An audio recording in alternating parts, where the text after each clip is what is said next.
थोड़ा point of view आपसे अलग है कि मैं आपसे पूछना चाहता हूँ, आप सिनेमा इंडस्ट्री से जुड़े हुए हैं, कि अभी जो फिल्में बन रही हैं पहले क्यों नहीं बनी थी और पहले उन तरह की फिल्में क्यों बनी थी। अब जैसे आपको मैं उदाहरण दूं,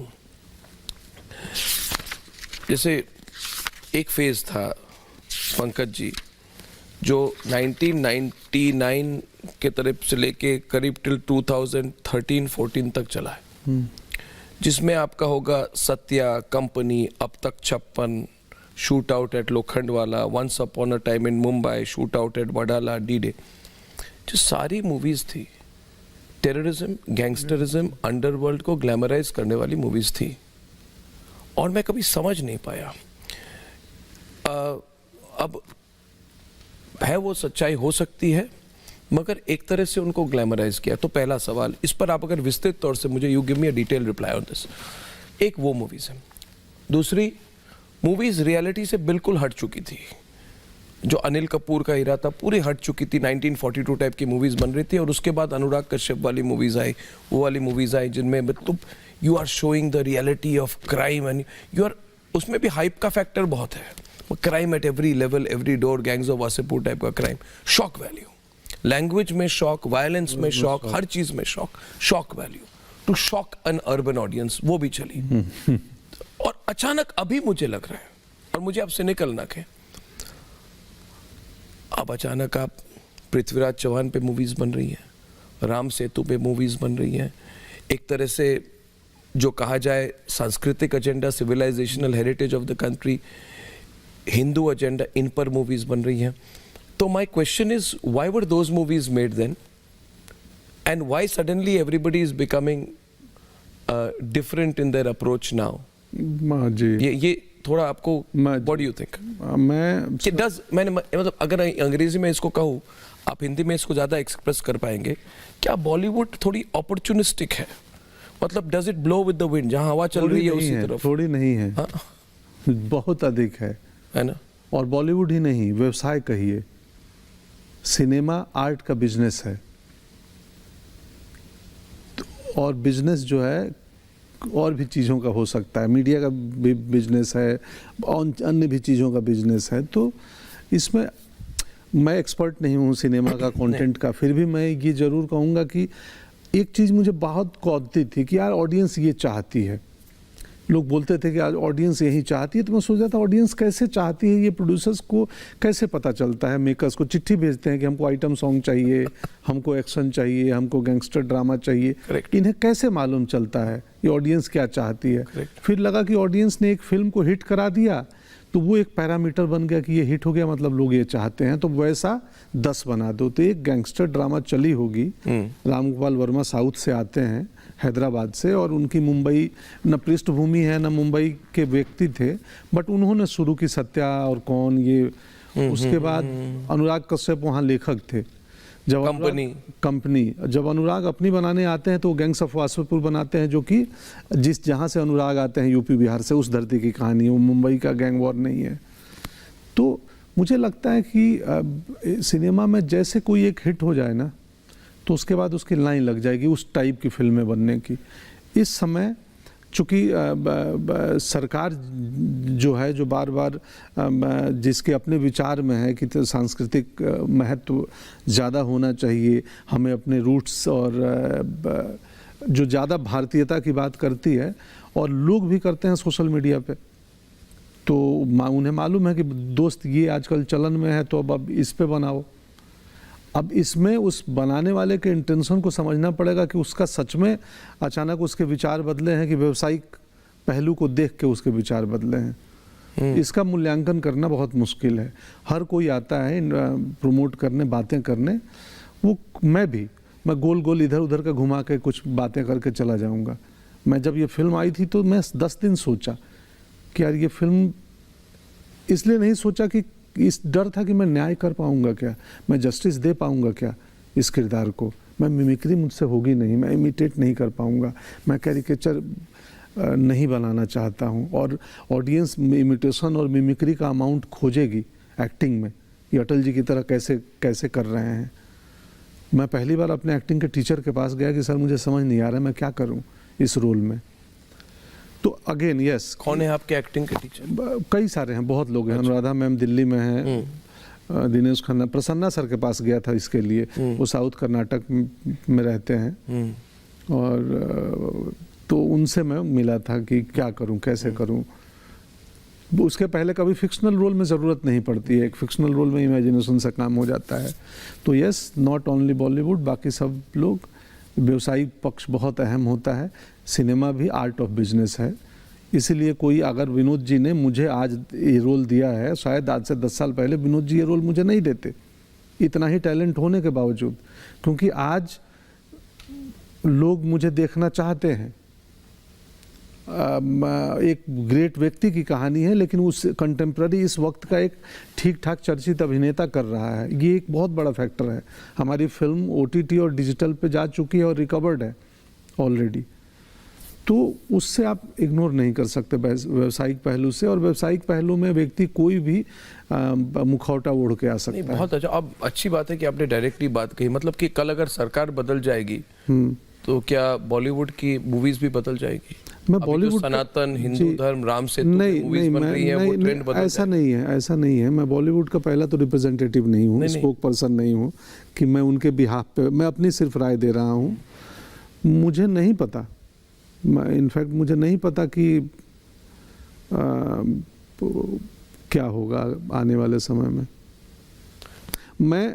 मुझे जो कहानियाँ प्रभावित करती थी उनका हिस्सा पहले भी बनता था, आज भी बन रहा हूँ, आगे भी बनूंगा। और उसमें कई बोल्ड कहानियाँ हैं, जैसे ओ माई गॉड 2, कि वो सेफ कहानी नहीं है, कि वो फिल्म आने के पहले इतनी चर्चे में आ गई, विरोध शुरू हो गया था इंटरनेट पे कि ये लोग क्या कर रहे हैं, सनातन धर्म और ये ऐसी फिल्म। सेंसर स्क्रीनिंग के बाद ही लोग कहानी बनाने लगे। हमें लगता है हमारा इंटेंट क्लियर है और हम इतने सोचने समझने वाले व्यक्ति हैं कि मैं जिस स्क्रिप्ट का हिस्सा अब बनूंगा, पहले तो सर्वाइवल के लिए फिल्में करता था सर, अब EMI का बोझ नहीं है, अब मेरा सर्वाइवल की लड़ाई उतनी नहीं है, उतनी का लगभग नहीं है, पर जीवन है तो सर्वाइवल तो रहेगा ही। खैर, मैं बातू नहीं हूँ, बहुत इधर उधर। नहीं, बहुत अच्छी बात कर रहे हैं आप। देखिए, ये नेपोटिज्म रॉक्स वाले दुनिया में आप कैसे निकल आए? मतलब यू आर ट्रेंड सेटर तो अभी कहेंगे लोग आपको, बट आपको पता है हमारे कंपनी का नाम क्या है? हमने हमारे कंपनी का नाम लिखा ARG, outlier media private limited. Outlier मतलब जो मैल्कम ग्लैडवेल की किताब है आउटलायर, मतलब कि द पर्सन हु, जो एक आउट सर्कल के जो प्रेडिक्टेबल, हाँ, सर्कल के बाहर है। तो मुझे लगता है आप आउटलायर हैं जी।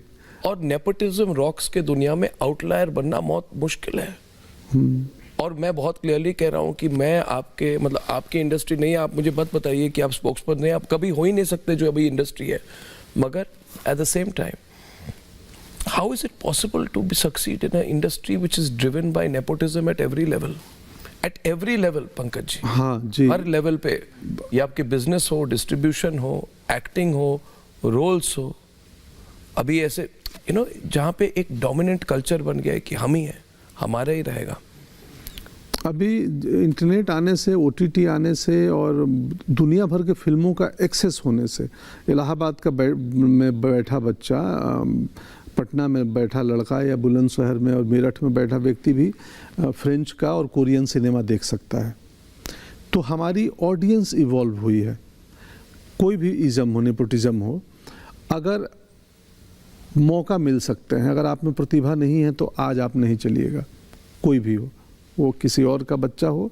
मैं फर्स्ट जनरेशन हूँ तो मुझ पे नहीं आरोप है। अगर मेरी बेटी इस फील्ड में आना चाहे तो वो नेपोटिज्म के आरोपी हो सकती है, क्योंकि वो सेकंड जनरेशन है, पिताजी इसके हैं। पर अभी ऑडियंस इतनी इवॉल्व है कि किसी को मौका मिल सकता है परिवार का होने के नाते। अगर आप में टैलेंट नहीं है, आप उपयुक्त नहीं हो, तो 1 से 2 फिल्म आप इस दौर में देखें, कितने परिवार के बच्चे जो अभिनेता थे वो नहीं, उनकी फिल्में नहीं है, उनके पास काम नहीं कर रहे हैं। तो यस, मुश्किल है। अब ये तो एक्टिंग की सिर्फ बात की आपने, कई लेवल्स की बात की, डिस्ट्रीब्यूशन, मार्केट, बहुत हर सेगमेंट में, हर सेक्टर में उसके। बट अपवाद होते हैं, एक्सेप्शन होते होंगे शायद, या पॉसिबिलिटी है वो मैं हूँ। आइदर मैं एक्सेप्शन हो सकता हूँ इस सब का, आइदर वहाँ एक मेरे जैसे out of the box, out of the arena के आदमी के आने की संभावना है। तो मैं आइदर एक्सेप्शन हूँ और पॉसिबिलिटी हूँ, दोनों हो सकता हूँ। आपने कहा कि सर्वाइवल की फाइट थी, कब तक थी? 2019 तक। और टर्निंग पॉइंट क्या थी? बैंक अकाउंट में एक दिन ज़्यादा माल आ गया। नहीं, मूवी कौन सी टर्निंग?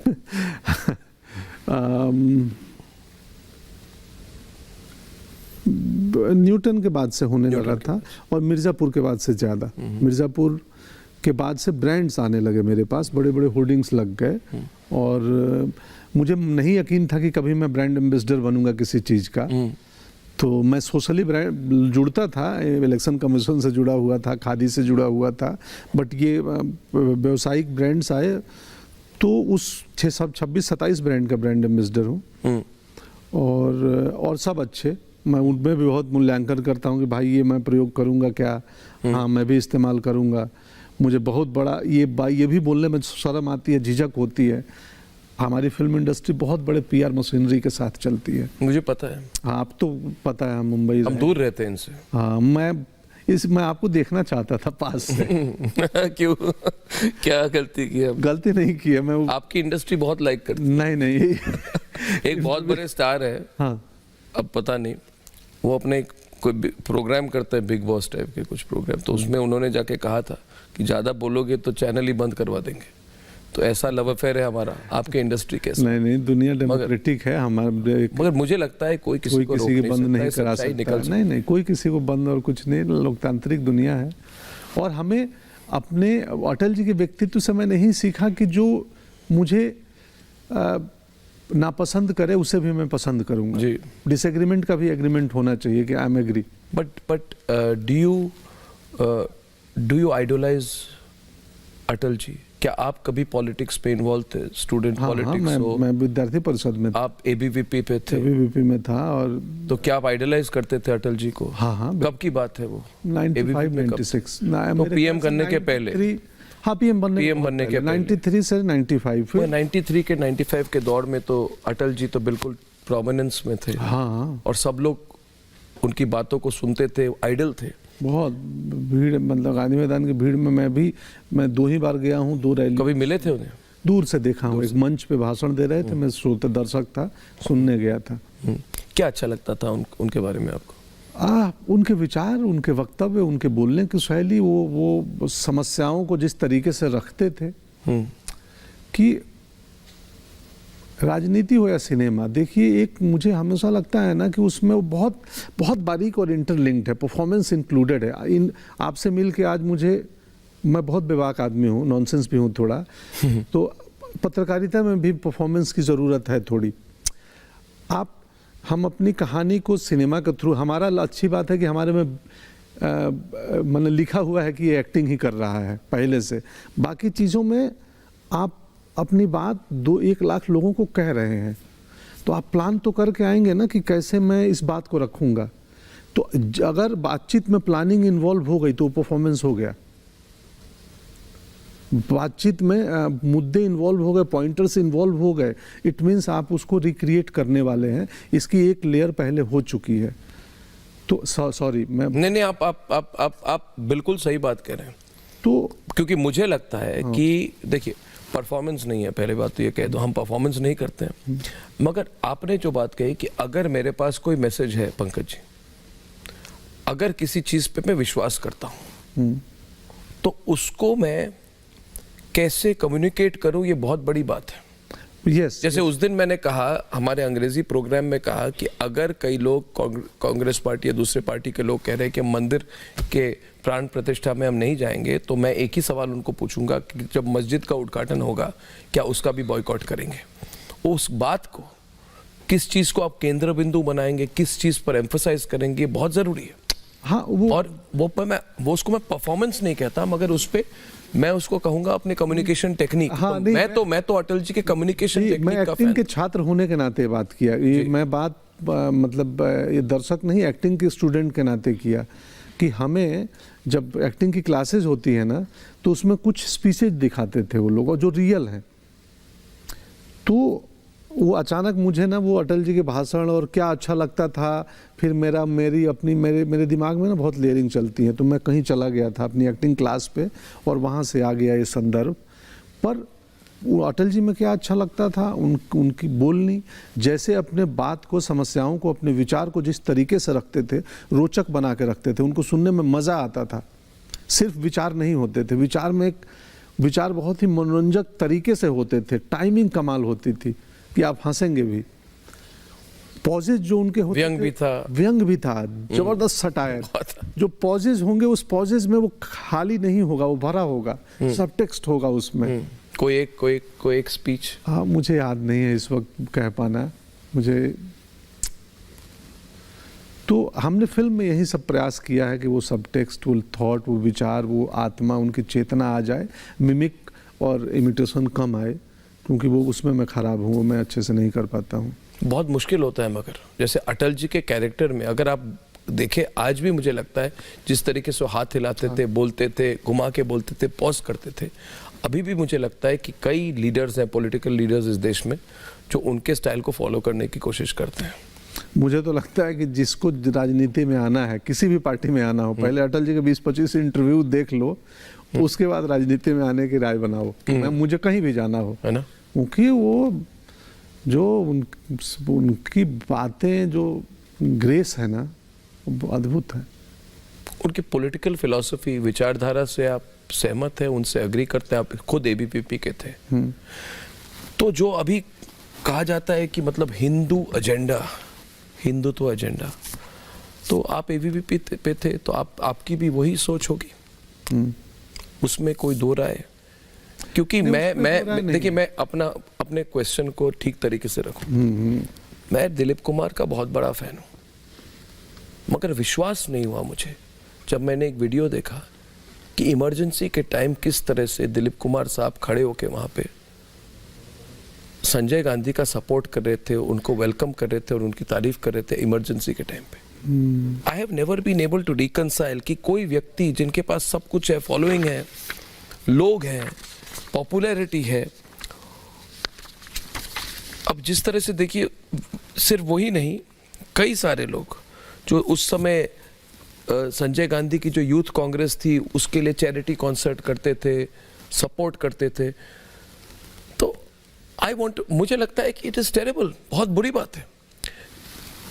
एस्टेब्लिशमेंट के साथ जाना इतना जरूरी क्यों था आपके for cinema industry in the past? मुझे नहीं पता था, मैं पैदा भी नहीं हुआ था। नहीं, फिर भी तो मुझे अनुमान नहीं है कि क्यों था, पता नहीं। वो इधर वैचारिक सहमति होगी या व्यावसायिक ये होगा, कोई इंटरेस्ट होगा, मुझे नहीं पता। मैं उस समय पैदा भी नहीं हुआ था, मैं जानता भी नहीं। What do you think about it? आपको लगता क्या है? यही दो पहलू हो सकते हैं, या तो विचार से सहमति हो, या व्यावसायिक कुछ दुविधा, मजबूरी हो, या वो इंटरेस्ट हो, और दो ही पहलू हो सकते हैं। पर इसका इम्पैक्ट तो होता है ना लोगों पे? नहीं, इम्पैक्ट नहीं होता है सर। वो क्या है ना, मुझे लगता है हमेशा कि हम पहले क्या हुआ नहीं हुआ, वो उससे बेहतर है कि हम अभी से अभी इतिहास में जो भूल गलतियां हुई उनसे सीख लें और यहाँ से बेहतर करें। नहीं, उनको नरेट करें। मुझे लगता है नरेट करने की ज़रूरत है, पर नरेट करने का पर्पस सीख होनी चाहिए। वो नरेट आपको गुस्सा ना दिलाए। गुस्सा दिलाए तो दिलाए, उसमें बुराई क्या है? नहीं, बुराई कुछ नहीं है, हर इंडिविजुअल के विचार हैं। 1984 पे मूवी क्यों ना बने? 2-3 बनी भी हैं अभी। 1975 में आपातकाल घोषित की गई, उस समय की एक रियल मूवी क्यों ना बने? हाँ बिल्कुल बन रही है, मुझे नहीं पता कितनी रियल बनेगी। हमारी फिल्म में भी इमरजेंसी का एक हिस्सा है, हमारी फिल्म के अंदर ही इमरजेंसी का एक सेगमेंट है। मतलब मैं ये कह रहा हूँ कि इतनी पावरफुल मीडियम है, उसको it should be used more, Pankaj ji. बिल्कुल it should be used more to educate people, क्योंकि आजकल के जो जमाना है, इंस्टाग्राम का जमाना है, इसमें younger generation has no context to the reality. बिल्कुल, इसीलिए हमने अटल जी पे कहानी बनाई कि आज के बच्चों को पता चले कि एक इस किस्म के लीडर हुए थे जिनमें देश को लेके, समाज को लेके, लोगों को लेके, और उनकी अपनी इंडिविजुअल जर्नी कैसी थी। एक साधारण परिवार का लड़का इतना बड़ा कवि और प्रधानमंत्री बनते हैं, बटेश्वर का एक अटल। हमारी फिल्म सिर्फ अटल जी की वो स्पीच और कविताएं नहीं है और पीएम नहीं है। अच्छा। हमारी कहानी बटेश्वर के उस बच्चे अटल की है जो कि यात्रा करता है अपने जीवन की और किन किन चुनौतियों, कठिनाइयों और घटनाओं से गुजरता है, और वो देश का प्रधानमंत्री और इतने बड़े कवि बनते हैं, और भारतीय जनता पार्टी जैसी पार्टी को बनाने में जिनका योगदान है। तो वो उनकी जर्नी है, पूरी वो यात्रा है जो आज के बच्चों को इंस्पायर करेगी, जो आज के बच्चों को जानना भी ज़रूरी है। जो उनके फ़ैन तो देखने जाएंगे ही, जो उनको देखने चाहते हैं। हमने उनके स्पीचेज रील्स में और वीडियो में देखा है, हमने उनकी कहानी नहीं देखी है। हम अटल जी की कहानी दिखाने का प्रयास कर रहे हैं। आपने ये क्यों कहा कि लोगों को गुस्सा ना दिलाए? देखिए मैं आपको एक काउंटर पर्सपेक्टिव दूं अपना। लोगों को गुस्सा होना जरूरी है। आप बहुत प्यारे हैं, हम मेरी तरह। मुझे लोगों ने सब कुछ कहा, आज पहली बार किसने कहा कि मैं प्यारा हूं। मगर ये मैं आपको कह रहा हूं कि गुस्सा नहीं आएगी तो लोग रिएक्ट नहीं करेंगे। गुस्सा आना जरूरी है। जो हमारी जनरेशन है, नहीं, मैं आपसे 2-3 साल बड़ा हूं, मगर जो हमारी जनरेशन है, मुझे लगता है कि हमारे जनरेशन को बर्बाद कर दिया नेताओं ने। मंडल कमीशन के टाइम पे जिस तरह से तोड़ा गया हमारे समाज को, उसको मैंने अनुभव किया है। मैं भी एक तरह से ज़मीन से जुड़ा हुआ ये आदमी हूँ। मैंने देखा है किस तरह से लोगों को जो कास्ट के बारे में नहीं जानते थे, हर बार आप जाति कास्ट की पॉलिटिक्स कर रहे। तो मुझे लगता है कि अगर हमें आज से 10 साल में चाइना से आगे जाना है और अमेरिका के पास जाना है, तो फिर हमको पहले हमारी यंगर जनरेशन को बताना होगा कि गलतियाँ क्या हुई है। 1984, 1975, 1990 मंडल कमीशन, तो इट इज इम्पोर्टेंट उसमें, और उसमें सिनेमा का एक रोल है। उसमें सिनेमा को आना पड़ेगा। अमेरिका में मूवीज बनती हैं, असैसिनेशंस के बारे में भी बनती है। अच्छा। JFK के बारे में बनी है, क्यों ना बनाए? नहीं सही है, बिल्कुल।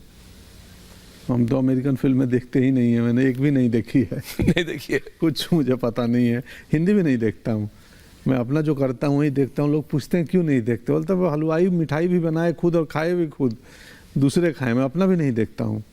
अन्य का तो नहीं ही देखता है, क्योंकि मुझे बैठना पसंद नहीं है 2-3 घंटे टीवी या सिनेमा में, और मुझे लगता है मैं देखूंगा तो किसी की एक्टिंग से प्रभावित होने लगूंगा।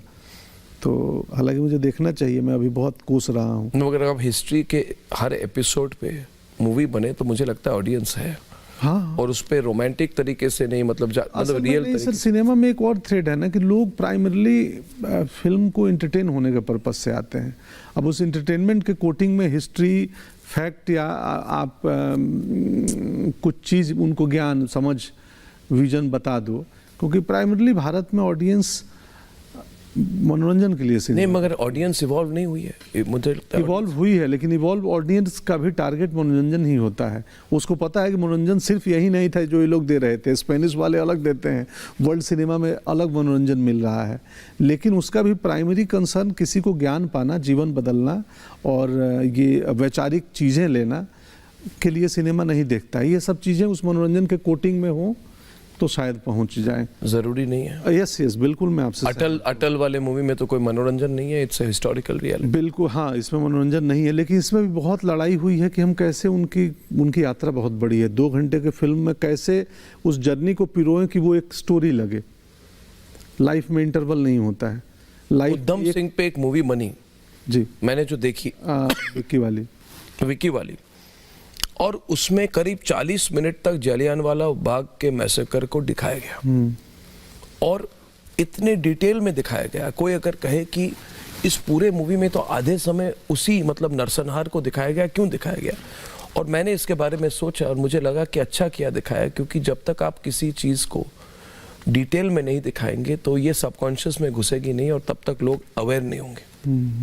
तो कभी कभी ये बताना भी जरूरी है कि 1919 में जो हुआ उसकी रेलेवेंस आज भी है, हमें सीख भी होनी चाहिए। ताकि बिल्कुल सीख होनी चाहिए आपको, वी मस्ट नो, आपको पीड़ा पता होनी चाहिए, और यही काम है इतिहास का कि भाई हमें सीख दे, हम वो चीज़ रिपीट ना हो, दोहराव ना हो, और उससे सावधान सतर्क हो जाएं। मैं आपसे कह रहा हूँ क्योंकि मुझे आशा है कि आप करेंगे, इसलिए मैं इसी पॉइंट को रिपीट किए जा रहा हूँ आपको, ताकि आप सिर्फ मनोरंजन ना दे, आप अपने सोशल कॉज को भी फॉलो, क्योंकि आप में वो मतलब प्रतिभा है और एबिलिटी और इन्फ्लुएंस है कि आप कर थैंक पाए। You sir, thank you so much. एक बात बताइए, कैसा लगता है व्हेन यू गो बैक? अब ग्राउंडेड हैं अभी, मतलब कि जहाँ से हाँ। आपने जितनी अचीव की है लाइफ में, नहीं बहुत मुझे लगता है हमेशा ये जरूरी होता है कि आदमी ग्राउंडेड रहे। आप कैसे जरूरत अपने आप को ग्राउंडेड रखते हैं? ज़रूरत से ज़्यादा ग्राउंडेड हूँ तो जितनी चाहिए उससे अधिक। मैं माँ बाबूजी गांव में ही रहते हैं, मैं हर चौथे महीने अपने गांव जाता हूँ। और मैं जैसे घर पहुँचता हूँ शूटिंग ख़त्म करके, मैं सिनेमा का आदमी नहीं रहता हूँ, मैं घर का एक साधारण मेंबर रहता हूँ। और क्या बताऊँ,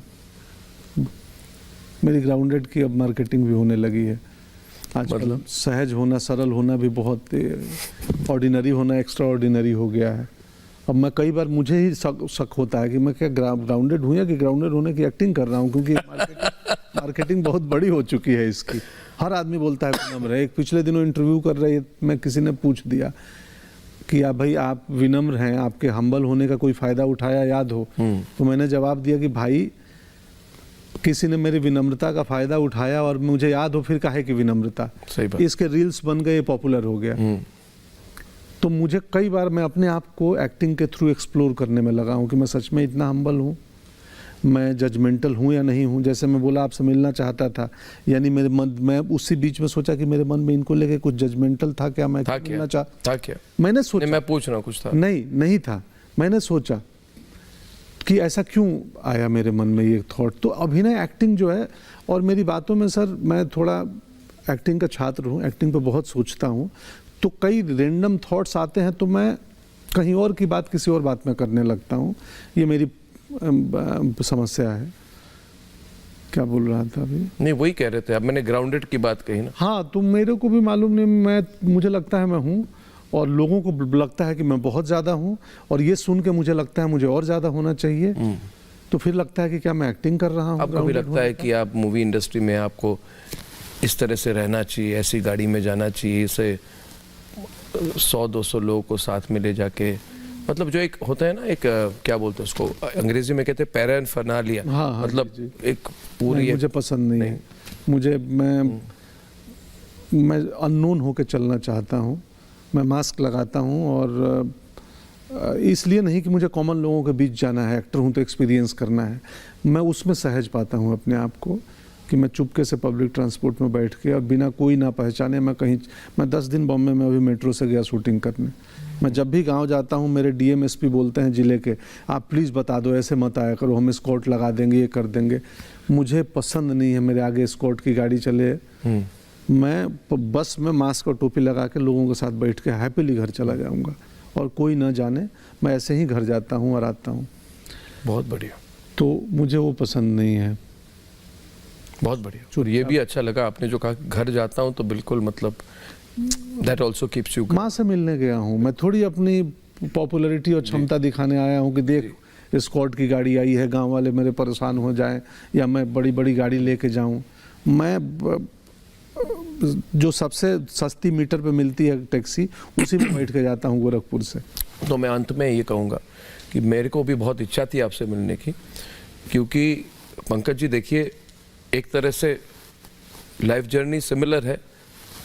खुद से आए हैं और किसी ने एक्सपेक्ट नहीं किया था, ना मुझे मीडिया में कभी किसी ने किया।